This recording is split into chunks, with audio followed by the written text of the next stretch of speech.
Assalamualaikum warahmatullahi wabarakatuh. Eh, Perkenalkan, nama saya Umil Evi. Saya dari jurusan Ilmu Al-Quran dan Tafsir, semester 4. Oke, kali ini saya akan mereview Quran yang biasa saya pakai setiap hari. Jadi mereview Quran sendiri gitu ya. Nah, di sini kebetulan saya biasa memakai Quran Kudus. Kalau misalkan kita kenal itu Quran Kudus ya. Jadi Quran Kudus itu sebenarnya apa namanya? Ya mungkin juga karena penerbitnya itu dari Menara Kudus, jadi disebut juga Quran Kudus. Ada juga yang disebut juga dengan Quran Pojok. Nah ini biasanya saya sebenarnya dapat Quran ini tuh ketika pas di pondok gitu ya. Jadi saya tuh beli beli Quran itu tuh di pondok gitu pas waktu saya mondok. Jadi pas waktu itu sebenarnya sekitar 35 ribuan kalau nggak salah harganya. Kalau mungkin 35 atau sampai 40 ribu lah. Kalau misalkan sampai sekarang mah 45 50 kali ya. Jadi ya terbilangnya masih bisa dijangkau lah untuk kalangan santri gitu. Nah, kalau misalkan sekarang kan udah banyak banget tuh yang kayak misalkan Quran yang berwarna, terus juga ada yang tajwidnya gitu ya. Tapi kebetulan saya biasanya memakai Quran pojok atau Quran kudus itu. Nah, mengenai aspek struktural, jadi kan ada hizab, terus juga ada manzil, terus juga ada juz, ada makiyah madaniyah, terus juga ada tanda baca. Nah ini yang pertama di aspek manzil. Aspek manzil tuh kebetulan di Quran yang biasa saya baca itu ternyata setelah saya review itu tidak menemukan yang namanya manzil. Nah kan kalau manzil itu kan ada Fahmi Bisyauqin. Jadi pas ketika saya cari tuh di review tuh kok nggak ada gitu, nggak ada tempat manzilnya atau tempat berhentinya gitu ya kan. Kalau misalkan di Quran yang biasanya mungkin kayak kayak misalnya Fahmi berarti dari Al-Fatihah sampai An-Nisa, atau iya dah sampai An-Nisa ya, berarti surah di sekitar juz 6. Jadi ternyata tidak menemukannya. Nah, untuk juznya itu ternyata setelah saya review itu ada juznya, itu ada Madinah, ada Madinah, ada yang MSI. Jadi dari apa namanya, dari juz itu tuh nggak Madinah Madinah semua, enggak, tapi ada Madinah, ada juga MSI. Nah, salah satunya itu yang di Quran yang saya baca itu Quran Kudus itu di juz 11.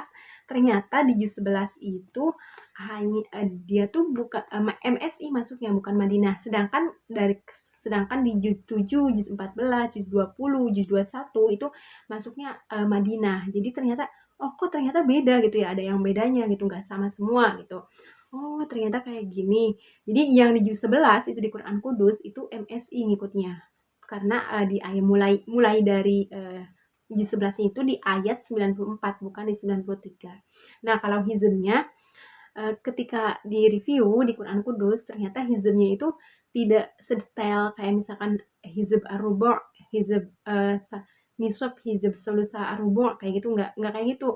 Tapi pakainya itu cuma hizb 2, hizb 3, hizb 4 gitu, nggak pakai ar-rubu', enggak. Ternyata kayaknya mungkin hal ini dimungkinkan karena katanya jenis Quran ini tuh memang biasa dipakai untuk para penghafal Quran. Jadi mereka itu memakainya tuh pakainya itu perempatan. Kalau misalkan bahasanya itu perempatan, seperempat, setengah, 3/4 gitu. Jadi udah tahu kalau seperempat ya berarti 5 kaca kayak gitu. Jadi udah berarti hizb pertama tuh kayak gitu. Kalau misalkan di Quran Kudus mungkin kalau misalkan saya dengar-dengar dari yang apa namanya?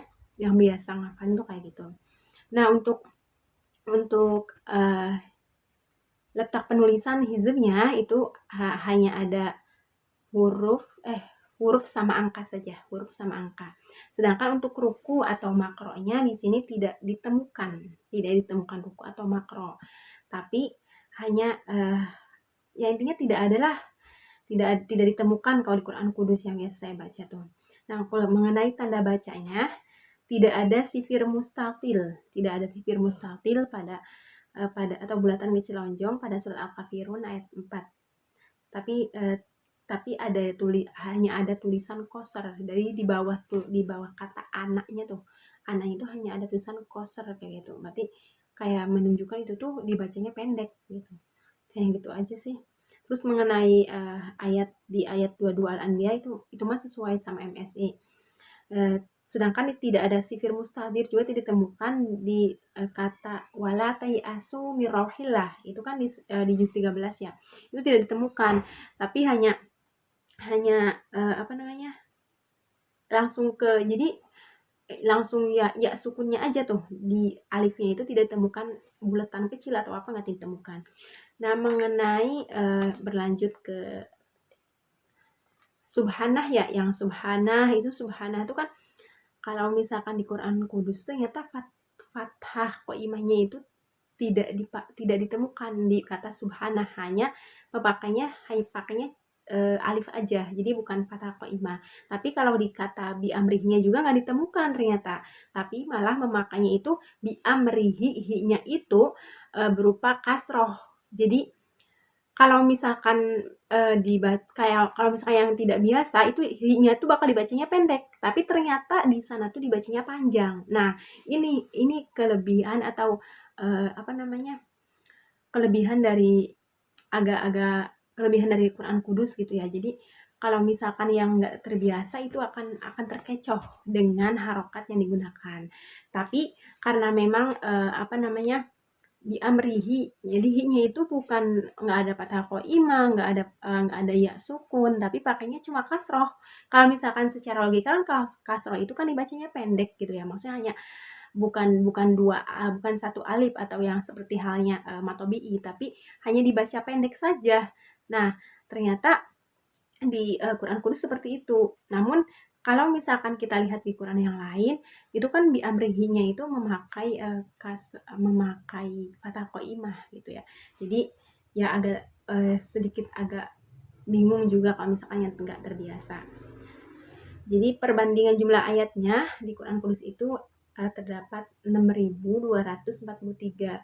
Nah, tidak ada kalau misalkan disesuaikan sama yang telah dipelajari kayak misalkan madani awal atau madani akhir itu tidak termasuk. Nggak tahu nih, berarti ada kelemahannya gitu ya, ada min sama plusnya. Terus juga mengenai surat dalam perbandingan, ini ternyata termasuknya ke Turki. Maksudnya jenis itu ke Turki. Karena di Ar-Ra'd itu berupa Makkiyah, terus juga pas di surat Al-Falaq itu masuknya Makkiyah, juga di Anas itu masuknya, tapi pas Anas itu masuknya Madaniyah. Jadi termasuk kepada dalam Turki. Nah, mengenai Makkiyah dan Madaniyah dalam perbandingan. Makkiyah dan Madaniyah dalam perbandingan itu ternyata di Quran Kudus tidak ditemukan aspek struktural dari tadi awal sampai yang terakhir, Makkiyah, Madaniyah dan perbandingan ini sangat berbeda-beda. Jadi ada kelebihan, ada kekurangannya. Tapi untuk kebanyakannya, dominannya Quran Kudus ini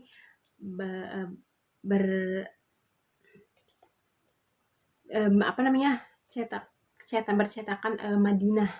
Jadi kebanyakan itu di Madinah ya. Ada Madinah, ada juga yang Quran kalau di sini kan ada Bombay, ada apa.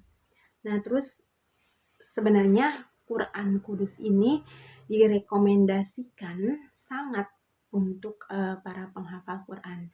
Jadi banyak kita temukan kayak misalkan di Kudus, terus juga di Jawa Timuran, Jawa Tengah juga ada sih, atau bahkan di daerah Jawa Barat juga ada. Itu kebanyakan kalau misalkan memang pondokan itu pondokan Quran gitu, mereka memakainya Quran Kudus gitu, karena memang karena kalau misalkan Quran Kudus tuh kayak belajar intuisi juga sih sebenarnya.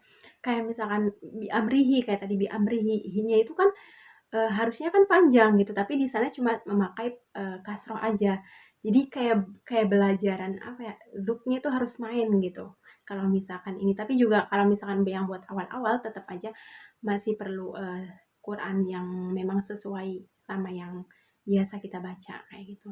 Tapi sebenarnya kalau misalkan di Quran juga kan ada yang satu full 30 juz gitu ya, satu ada yang 30 juz, ada juga yang 10 juz, 10 juz. Jadi ada tiga apa namanya?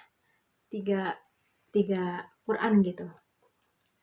Tiga Quran. Jadi ada 10, 10 sama 10. Jadi ini ada tiga inilah tiga bagian gitu. Ada juga yang 15 ke 15. Tapi yang tadi saya review itu adalah 30 yang langsung 30 juz. Tapi sekilas aja di sini ternyata pas saya bedakan ada dibandingkan itu ya yang 30 langsung 30 juz sama 10 10 ini yang tadi ditunjukkan. Ini tuh ternyata beda apa namanya? Ada perbedaan, ada sedikit perbedaan gitu ya. Ya itulah percetakan di Indonesia gitu ya. Ada perbedaan, ada di bagian meskipun memang katanya satu satu produksi gitu ya, namanya juga percetakan. Jadi yang intinya ada dari makro manzinya itu ada berbeda-beda lah, makronya ada, kalau tadi di Quran yang biasanya kan nggak ada. Jadi ada perbedaan-perbedaan yang memang tidak sama lah, ada di bagian makronya ada, manzilnya nggak ada, hizmnya nggak ada gitu. Kalau manzil kan tadi nggak ada, tapi di sini juga nggak ada. Tapi kalau misalkan makro itu ada, tapi kalau misalkan di yang 30 itu tidak ditemukan. Tapi kalau yang di 10 juz itu ditemukan. Jadi ada perbedaan-perbedaannya. Ya mungkin sekian dari saya. Kurang lebihnya mohon maaf. Semoga bermanfaat video ini. Sekian dari saya. Wassalamualaikum warahmatullahi wabarakatuh. Bye.